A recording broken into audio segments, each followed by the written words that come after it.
médica no puedo hablar de aspectos psicológicos porque, bueno, podría cometer errores, pero vamos a tratar de dar algunos aportes de lo que conozco en todos los años del ejercicio profesional, además del aspecto médico.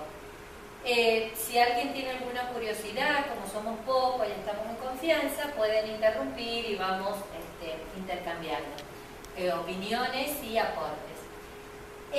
Como ustedes saben, la fibromialgia es una causa de dolor crónico. Ese es el síntoma más frecuente.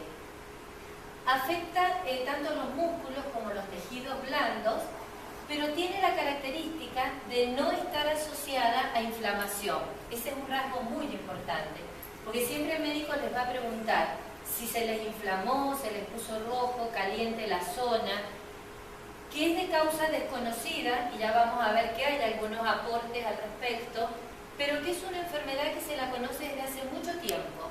Ya desde el año 1800 aparecen las primeras descripciones. Y si ustedes se van a los libros de medicina más antiguos, cuando yo estudiaba medicina se la denominaba reumatismo muscular. No se la conocía muy bien, ha tomado más auge en los últimos años. Neurastenia, fibrositis, es un término que ustedes habrán escuchado en sus padres, hasta el tiempo actual donde se la denominó fibromialgia. Muchos se identifican con aquella figura, ¿no? Que hay días en que se levantan y parece que llevaran adoquines y que el mover cada parte del cuerpo les cuesta una eternidad. Fíjense que es bastante frecuente, afecta hasta del 0,5 al 5% de la población general, es muy frecuente. En algunos lugares, por ejemplo en España, tienen estadísticas hasta el 7, el 8, el 9%. La mayoría son mujeres y suelen empezar en la edad reproductiva, o sea, entre los 30 o en adelante. Va aumentando también con la edad y es la segunda causa de consulta en los consultorios de reumatología e inmunología. Y en los internistas, en los clínicos general, hasta el 10% de los pacientes pueden consultar con un cuadro de fibromialgia. Esto lo vieron con el doctor Claudio en la reunión anterior, por eso hay cosas en las que no me voy a detener demasiado, pero si hay algo que cuesta en fibromialgia es definir la enfermedad. Es por eso que, porque no hay un análisis que la defina, no hay un cuadro clínico, porque muchos pensarán, ¿cómo hacen los médicos para saber que un paciente tiene lupus o tiene artritis reumatoidea? El modo de hacerlo es, aparecen muchas descripciones en los años que fueran, luego se juntan paneles de expertos y se ve que de ese grupo de pacientes, 1000, 2000, 5000, los que fueran, un 90% presentó, por ejemplo, para lupus, supongamos, rash en ala de mariposa, un 80% alopecia, etc. Y así se establecen los criterios de enfermedad. Y luego se buscan los marcadores, los de laboratorio, que hacen diagnóstico. Por ejemplo, pero en fibromialgia carecemos de todo eso. Lo que sabemos es que tiene síntomas que son medulares, que puede tener muchas cosas agregadas, es muy polimórfica, y que no hay un análisis que sea capaz de definirlo. Por ende, lo que hacemos es descartar otras patologías, y ya vamos a ver por qué además estamos obligados a descartarlos, y pedimos estudios que habitualmente nos dan negativos. Pedimos hemogramas, eritro, PCR, a ustedes se lo habrán pedido cuando le han hecho el diagnóstico, factor reumatoideo para descartar enfermedades articulares, antinúcleos, y nos dan todos negativos. Entonces fue muy difícil establecer los criterios para fibromialgia. Han habido diferentes consensos. Este fue el primer consenso de fibromialgia, fíjense el año 90. O sea que ya en el 90 el Colegio Americano de Reumatología ya definió, que es de los congresos mundiales más importantes, ya definió la enfermedad. Posteriormente hubo una reclasificación y redefinición en el 2010 y ahora en el 2016 en el EULAR, que es el Congreso Europeo de Enfermedades Reumáticas, se vuelve a redefinir y se le van agregando algunos aspectos. ¿Cuáles son los criterios que definen la enfermedad? El dolor generalizado crónico. ¿Qué quiere decir crónico? Que tiene más de 3 meses de evolución. Ese dolor que cuando aparece llama la atención, pero que uno dice cansancio, empecé el gimnasio, es el clima, es la humedad, qué sé yo, me estaré por engripar, ese tipo de cosas. Pero ¿qué pasa? El cansancio, el clima, la gimnasia, la gripe, y el dolor persiste. Y entonces allí empiezan las consultas y los pacientes empiezan a deambular por el neurólogo, el traumatólogo, el clínico y otros más. En segundo lugar, se pudo establecer que existe hipersensibilidad en puntos dolorosos, que generalmente los tomamos al inicio, pero no lo hacemos de rutina, porque en general el paciente los tiene positivos. Pero hay que saber tomarlos. No todos los médicos lo toman, y además al localizar los puntos dolorosos, hay que ejercer una presión, porque si hacemos así no nos duele. Hay gente que le hacen así, pacientes que le hacen así, ya les duele. Pero digo, hay pacientes que se pasa por alto ese criterio porque no se toman correctamente.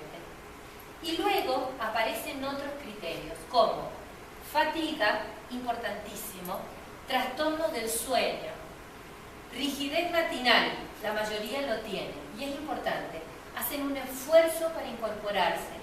Es una rigidez que no se puede localizar, empiezan con las manitos, empiezan como a acomodarse hasta que logran más o menos arrancar. Parestesia, ¿qué son las parestesias? Los pacientes lo describen muy bien. Esos hormigueos, esas cosas indefinidas, como una electricidad, que a veces no saben definirlo, entonces le hacen electromiograma, qué sé yo cuántas cosas. Ansiedad. Todo esto lleva a la ansiedad, a la angustia y a la ansiedad. Dolor de cabeza es un síntoma muy frecuente, pero una cefalea, un dolor de cabeza poco definido.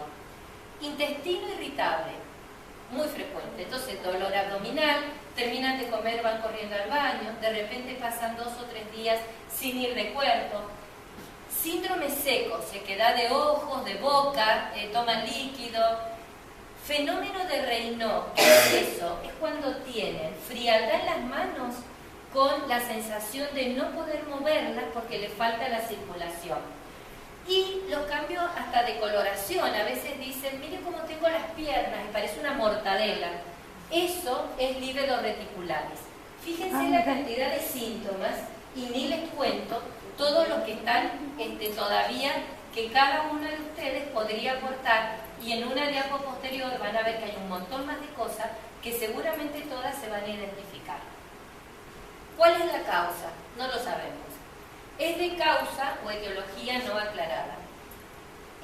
A eso se le suma desconocimiento e ignorancia. Alguien comentaba recién que algún médico le dijo es de acá. No conocen la enfermedad.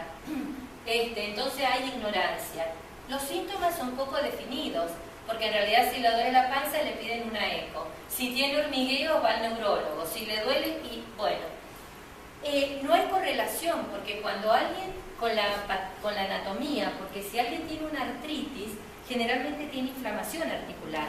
Inflamación, las articulaciones afectan las proximales, si tiene una artritis psoriásica afectan las distales, si tiene un lupus puede tener manchas en la piel, caída de cabello. Entonces no hay cómo, uno le busca en el físico y no lo encuentra, y hay una gran tendencia a decir que es una enfermedad psiquiátrica, y verdaderamente no lo es.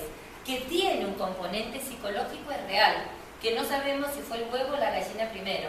Si el paciente se siente tan mal que termina desarrollando un componente psicológico por sí mismo y por el resto de la gente que le suma, o que hay un componente previo y que eso suma a la depresión. Entonces, ¿cuáles son las causas? Traumatismos, dicen algunos.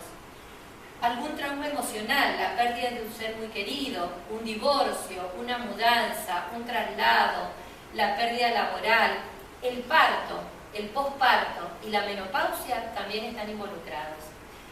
Ejercicio inadecuado, mucha gente que ha hecho actividad física con trote, con mucho impacto, también ha sido atribuido. Tóxicos, como fumar, ha sido involucrado. El fumar se sabe que pone en marcha y agrava enfermedades reumáticas, la artritis reumatoidea, por ejemplo, está totalmente demostrado. En fibromialgia y los cambios hormonales, como yo les decía recién. Fíjense la cantidad de factores que están involucrados. Hay muchos hallazgos, yo no me voy a detener en esto porque el doctor Claudio también lo demostró, pero hay muchos trabajos hechos donde se han hecho resonancias, punciones lumbares, no las hacemos de rutina. Pero ¿a cuál conclusión se llegó? Que es una enfermedad neurobiológica, o sea, no es psiquiátrica, es neurobiológica. Y que hay mucha influencia de lo genético. Se ha visto que en los familiares de primer grado, por ejemplo, madre, hijos, hermanos, primos, hermanos, va bajando la frecuencia, hay mucho más riesgo. Por ejemplo, si la madre tuvo fibromialgia, 8 veces más que el vecino de tener fibromialgia los hijos de esa mamá. Acá la gran pregunta es hereditario? Recién Liliana me decía, no es hereditaria, es predisponente.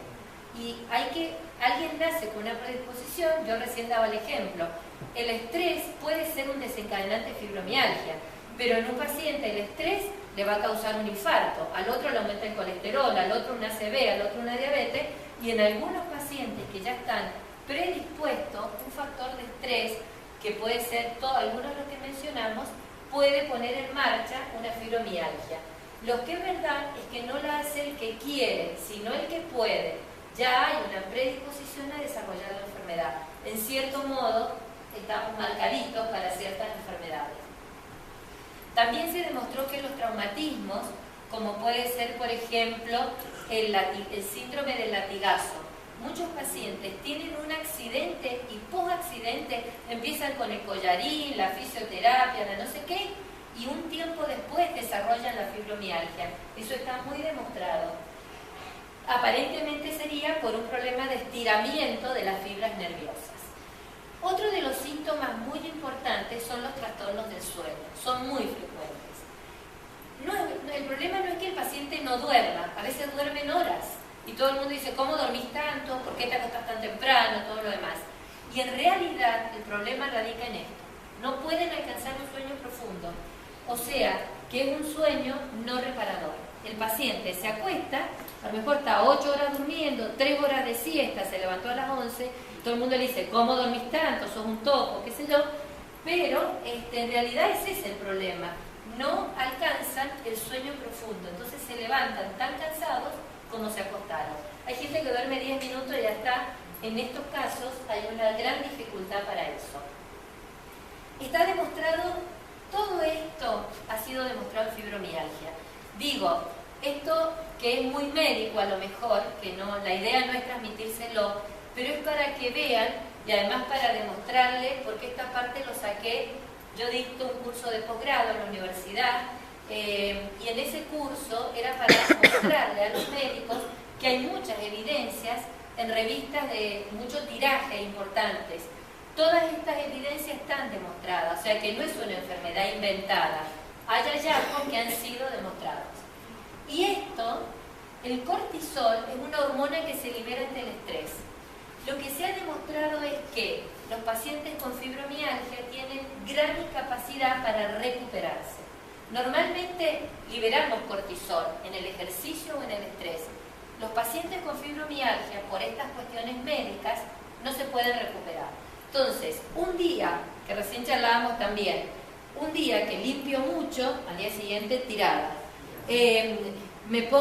Tengo un cumpleaños, una semana para reponerse. Como si hubiesen hecho una terrible mudanza. En realidad, tienen que, ya vamos a ver enseguida, aprender a conocerse, porque tienen dificultad para recuperarse. Por lo tanto, tienen que aprender a hacer un manejo de sus energías, porque las ganas, la cabeza, la necesidad, estimula a hacer cosas.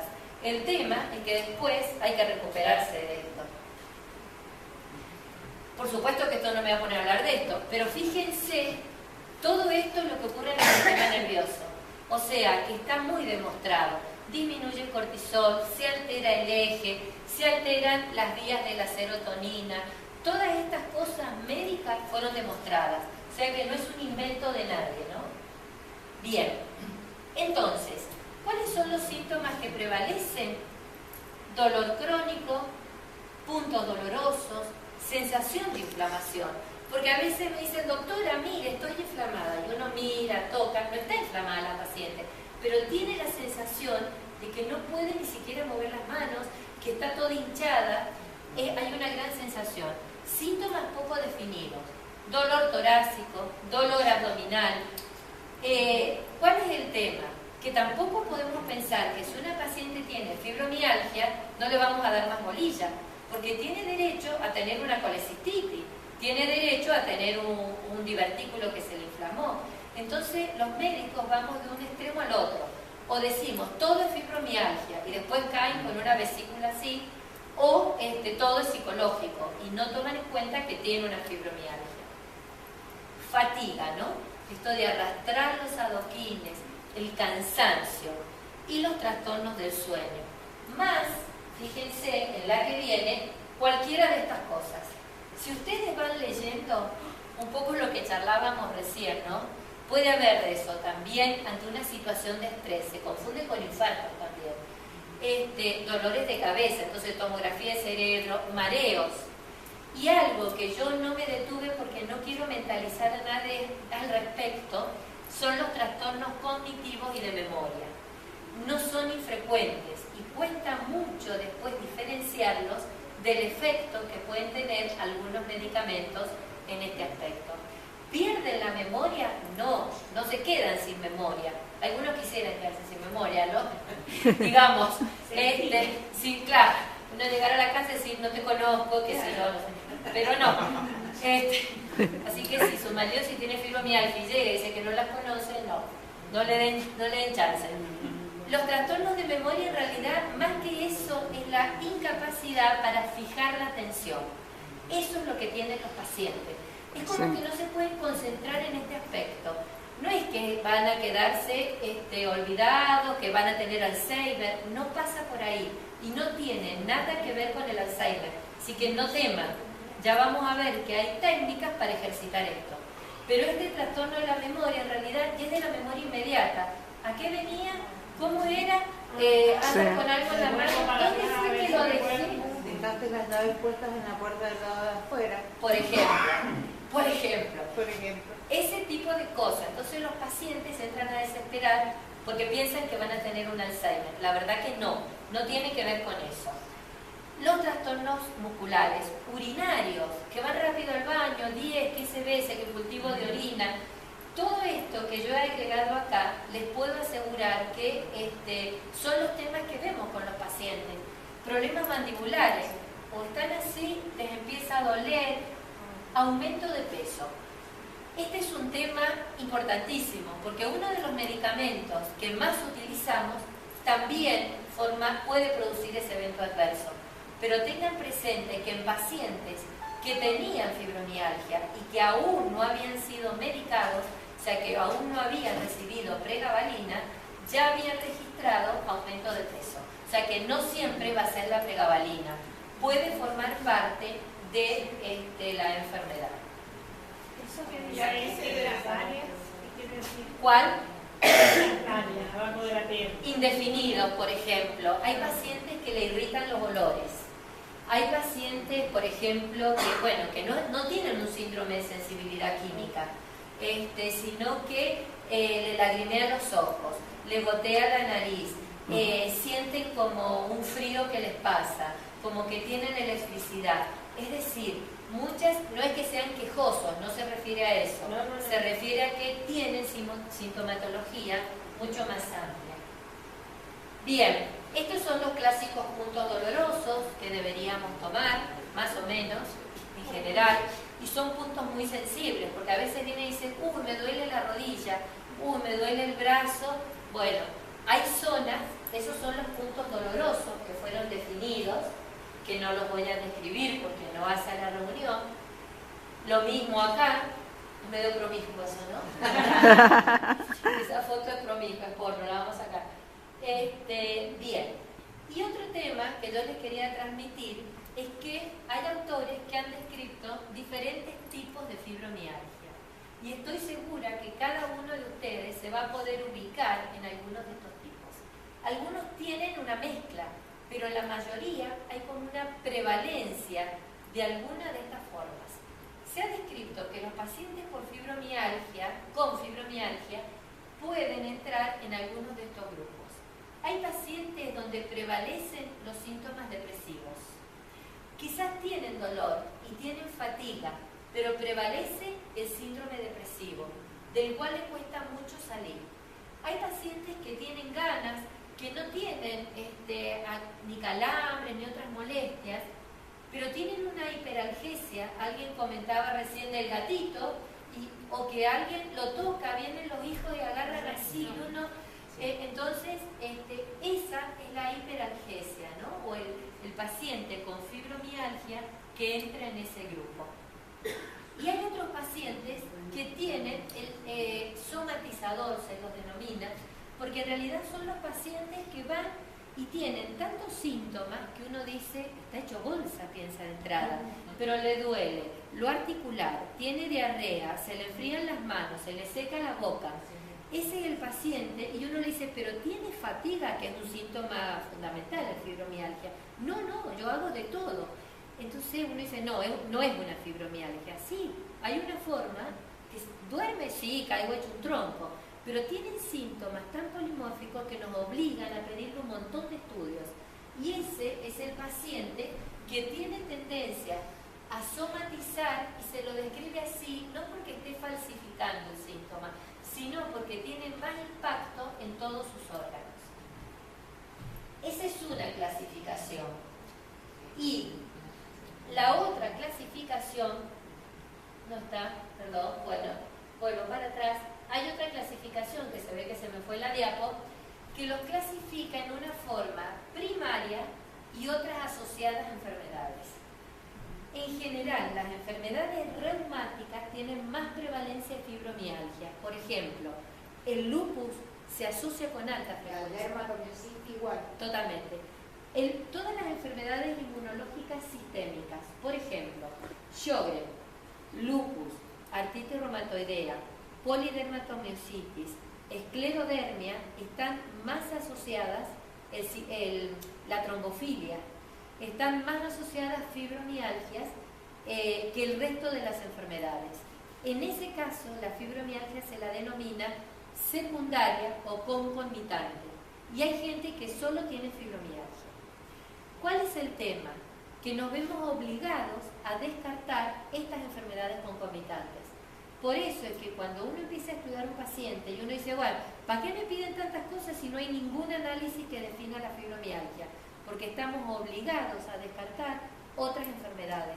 Obligados, es de mala praxis no hacerlo. Entonces pedimos un inmunológico, función renal que esté bien, hepatograma, o sea, nos aseguramos que el resto del organismo esté bien. Hay muchos trabajos en marcha y muchos modos de clasificar o de catalogar a los pacientes con fibromialgia. No hacemos de rutina la medición o los scores, pero fíjense qué manera, hay muchos estudios que hay scores que son como tablas que miden cuál es la gravedad de cada síntoma en los pacientes. ¿Los hacemos? No los hacemos de rutina.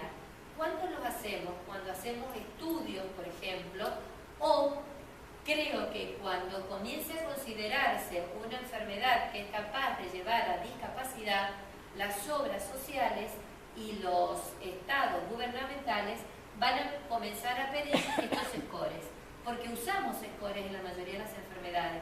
En artritis reumatoidea usamos score de actividad, score de dolor, score de calidad de vida, y los llenamos sí de rutina. En fibromialgia no lo hacemos porque no necesitamos documentar. Generalmente el médico sabe cuál es la gravedad de su paciente. Digamos que cumplen un rol más legal, entre comillas, pero existen todos esos scores para fibromialgia. Bien, ¿qué pasa con el tratamiento de la fibromialgia? En realidad hay dos clases de tratamiento. Tratamientos no farmacológicos y tratamientos farmacológicos. A los médicos nos encanta esto porque con la pastillita solucionamos todo y nos ahorramos un montón de hablar. En realidad los tratamientos no farmacológicos han tenido mucho auge porque como es una enfermedad crónica que no mata, eso es muy importante, no agrega agrega morbilidad. Digamos, hay enfermedades que pueden agregarnos muchos factores de riesgo. Supongamos, la hipertensión y me agrega riesgo. ¿Riesgo de qué? De tener infarto, de tener accidente cerebrovascular. Por eso hay que controlarla. La diabetes, ¿de qué? De todo esto.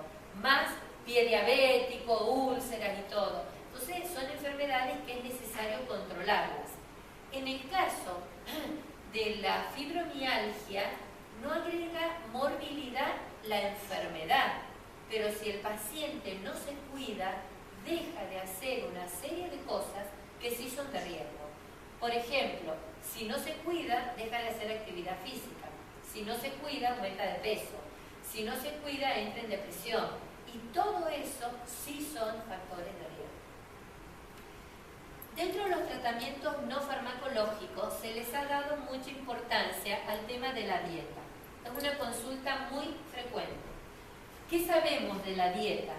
Sabemos que los pacientes deben tener dieta libre de sustancias, acá hay una ortografía, simpático-miméticas. ¿Qué son esas? Las sustancias que provocan como excitación, por ejemplo, el exceso de café, por ejemplo, las bebidas energizantes, por ejemplo, el exceso de picante. No es que están contraindicadas, pero los excesos, aquellas cosas que irritan el intestino, que estimulan demasiado el ánimo, etc., no serían la mejor opción. Está indicado buena ingesta de líquidos y especialmente con alto contenido en minerales. Por ejemplo, tomar de estas bebidas que vienen, sobre todo en el verano, con agregados de potasio, tomar jugos de frutas, por ejemplo, tomar té de té, el té común, bien cargado, frío, porque incorpora potasio, por ejemplo, de modo tal que los músculos tengan suficiente alimento. Y algunas otras cosas que enseguida vamos a mencionar, como son algunas de estas prácticas que siempre nos preguntan. ¿Qué se sabe de acupuntura, de quiropraxia, de magnetoterapia? En realidad, los trabajos no son concluyentes. ¿Por qué yo menciono trabajos? Porque no experimentamos con nuestros pacientes habitualmente. Entonces, ¿cómo hacemos? Se publican cosas, se mira en población y se dice 100 pacientes fueron mandados a hacer quiropraxia y no tuvieron, o estuvieron igual que los que no le hicieron, por ejemplo. Pero, yo con alguna de estas cosas disiento, porque hay pacientes que tienen, por ejemplo, mucha contractura y mandarlo a hacer, por ejemplo, acupuntura puede funcionar, o mandarlo a hacer quiropraxia puede funcionar, o hay pacientes, por ejemplo, que tienen cefalea a raíz de su contractura y mandarlo a hacer un poco de magnetoterapia les alivia la cefalea y disminuye la ingesta de medicamentos. Estas técnicas hechas por personas que saben, no cualquiera que vaya por un instituto, en general son muy inofensivas y aportan. Por lo tanto, el médico debe individualizar. Un aspecto muy importante que habrá que hacer una reunión al respecto es la terapia mente-cuerpo, y esto es crucial. Por eso es muy importante que esta terapia la hagan los pacientes y las personas cercanas a los pacientes. ¿En qué consiste? Algunas son de tratamiento puntual, como por ejemplo la psicoterapia cognitiva conductual, que es una forma de psicoterapia dentro de o tratamiento que hacen los psicólogos. Habrán otras que son más inespecíficas, como por ejemplo ejercicios de relajación. Hay casos de hipnosis también, hay trabajos con hipnosis, o por ejemplo la meditación. Pero en realidad lo importante de este grupo es que son todas aquellas actividades psicológicas. Esta es una, por ejemplo. Esta es una que permite que el paciente modifique sus creencias de la enfermedad. O sea, que no está loco, que no es vago, que no es psicológico, que no lo va a matar, que lo va a matar. O sea, aprender a conocer la enfermedad. Aprender a mejorar la percepción del dolor, saber qué va a pasar, que lo tiene que manejar, que eso no significa que se va a morir ya, igual, no porque tengo una fibromialgia, si empiezan con un dolor de pecho hay que ir a la guardia igual, ¿no? Digo, no, tengo una fibromialgia y se quedan allí por la duda, no, tampoco llegar a ese extremo. de modo tal que el paciente logre una unidad con el cuerpo y con la mente. El otro punto importante es el ejercicio físico aeróbico supervisado. ¿Qué quiere decir? Que para cada edad habrá un ejercicio. O sea, yo no podría salir mañana y ponerme a correr 2 kilómetros porque me van a internar directamente, pero a lo mejor podemos empezar con un poquito de bicicleta, con caminatas apropiadas. ¿Por qué decimos supervisado? Desde el punto de vista que no nos larguemos a hacer cualquier cosa. Consultemos al médico, si vamos a un gimnasio que tengamos un profesor, o si no vamos a hacer ninguna de esas cosas, hacer lo que mi cuerpo me permita, no sacrificarme. Porque recuerden que hay una dificultad para recuperarse, entonces no puede ser peor el remedio que la enfermedad. Entonces, tratar de hacerlo. ¿Es bueno hacer ejercicio? Sí. ¿Cuál es el ejercicio más adecuado? No sabemos, no se sabe. La mayoría, y en la mayoría de los trabajos, aconsejan dos cosas: caminar y natación. Parecieran ser los más adecuados. Caminar, porque al caminar liberamos endorfinas, el hecho de presionar sobre las fibras nerviosas. Se liberan endorfinas, que son unas sustancias que dan bienestar. O sea que el caminar está demostrado que hace bien al físico, baja el colesterol, mejora la circulación y a la mente. Y natación, parecieran ser los más adecuados. Ahora, si alguien me dice, a mí me gusta andar en bicicleta, me parece bárbaro, a mí me gusta ir a Pilates, me parece fantástico, pero cualquiera de esos podrían adaptarse, no está descrito totalmente cuál funciona mejor. Recién decíamos, agregábamos a lo que veíamos recién, la osteopatía, que es una ciencia. No hay muchos osteópatas en Mendoza, pero a veces los pacientes terminan consultando porque en los que tienen más dolor, les duelen todas las articulaciones y los huesos. Entonces a veces la osteopatía, que es una ciencia que además involucra masaje en manos expertas, es una buena opción. Y de la ozonoterapia no sabemos, la verdad que no sabemos demasiado, pero hay mucho trabajo con ozonoterapia. En Mendoza tampoco hay mucha gente que lo haga, y pareciera que en los que tienen más dolor tipo reumáticos puede funcionar. En definitiva, antes de pasar a esta, el tratamiento en la fibromialgia, como ustedes ven, es un tratamiento, y este es un concepto importante, multidisciplinario. Y uno dirá, bueno, pero no tengo obra social, no tengo... Es verdad, eso es un problema. Hay que tratar de que en los hospitales públicos se atienda esta enfermedad, que haya grupos especializados y que hayan especialistas responsables del tema. Multidisciplinario, ¿por qué? Porque vamos a necesitar del especialista, no permanente, del clínico, por ejemplo, para que a veces lo saque de dudas. O sea, no todo es fibromialgia. Si tengo un dolor en la boca del estómago, pues no voy a esperar a vomitar sangre para saber que es una gastritis. No voy a dejar que todo el mundo me diga, es solo la fibromialgia. Puede ser la fibromialgia, pero mejor descarto la gastritis. La nutricionista, es importante mantener un peso coherente, adecuado, y además que a veces nos guíe. Alguien me preguntaba, no sé si lo charlábamos con alguien ayer o en estos días, qué cosas se pueden o no comer. En realidad el exceso de picante es malo, pero algunos picantes, como el ají, ¿vieron el de la mala palabra? Que tiene una sustancia que se llama capsaína o capsaicina, se ha demostrado que disminuye algunas manifestaciones del dolor. No quiere decir que lo tengan que ir a comer, digo, por ejemplo, que el chocolate no está contraindicado y que un poquito de café tampoco. Ahora, si me voy a tomar medio litro de café, van a estar así, sumado a la fibromialgia, eso no es bueno. Entonces, a veces una interconsulta a la nutricionista también es bueno. Y en muchos casos, la psicoterapia o la psicóloga. Por lo tanto, vamos a intentar conseguir de que hayan equipos multidisciplinarios que nos puedan apoyar. Y finalmente, que tampoco quiero detenerme en esto porque es un poco como muy médico, pero nosotros habitualmente seguimos estas estrategias. Es decir, ¿qué tratamos de ver? ¿Cuánto le influye al paciente en su vida la fibromialgia? Quizás tiene una afectación mínima, pero hay gente que deja de ir al gimnasio, de llevar a los chicos al colegio, de trabajar, de atender la casa. Esas son afectaciones graves de la vida. Entonces, si es una afectación leve, por ejemplo, bueno, lo mandamos a hacer, lo educamos, le hacemos perder el miedo, lo instruimos, tratamos de darle, incorporarlo a algún grupo, tratamos de que duerma bien. ¿Con qué metodología? Ahí va a variar. Hay gente que necesita 10 Valium y hay gente que le decimos, mira, lee, date una ducha, o sea, hay muchos métodos para eso. Y el ejercicio físico no supervisado, porque en realidad le decimos más o menos, sale a caminar, a hacer esto, aquello, no es que lo mandamos a un gimnasio.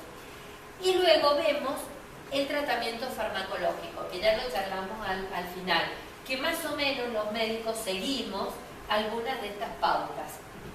Por ejemplo, tratamos de apuntar primero al ánimo, con algún antidepresivo. ¿Por qué antidepresivo? ¿Porque están depresivos? No, porque ustedes vieron cuando vimos ese matete de cosas neurológicas que hay una alteración de las vías de la serotonina.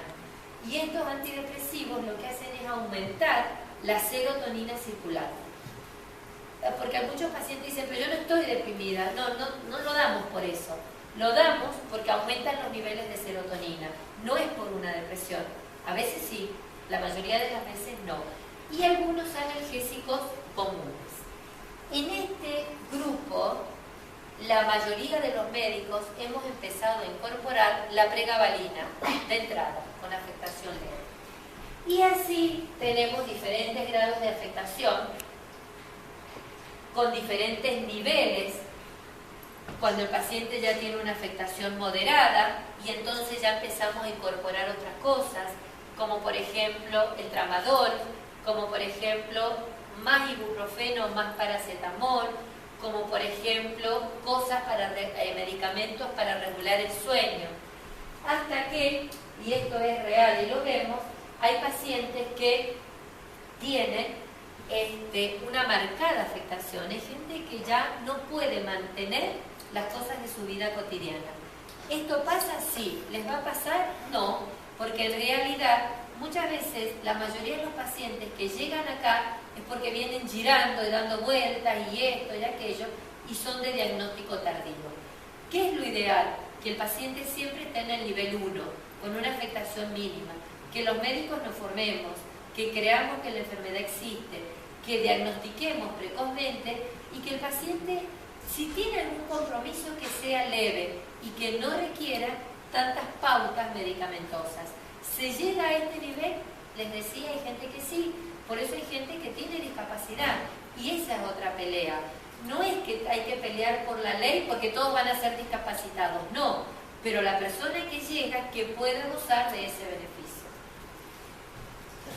Y finalmente, un poquito más atrás, esto es una cosa muy importante y creo que estas charlas contribuyen a esto.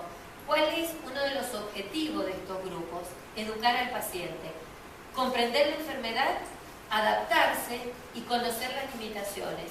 No es malo, yo no puedo hacer lo que hacía a los 20 años, tengo que conocer mis limitaciones. El que tiene hipertensión sabe que no puede comer con sal, el jamón crudo y toda la historia.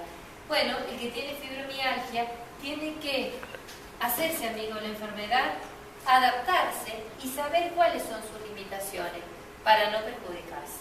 ¿Ok? Bueno, yo dejaría acá para no aburrir demasiado y dar espacio a la discusión. Ahí terminamos.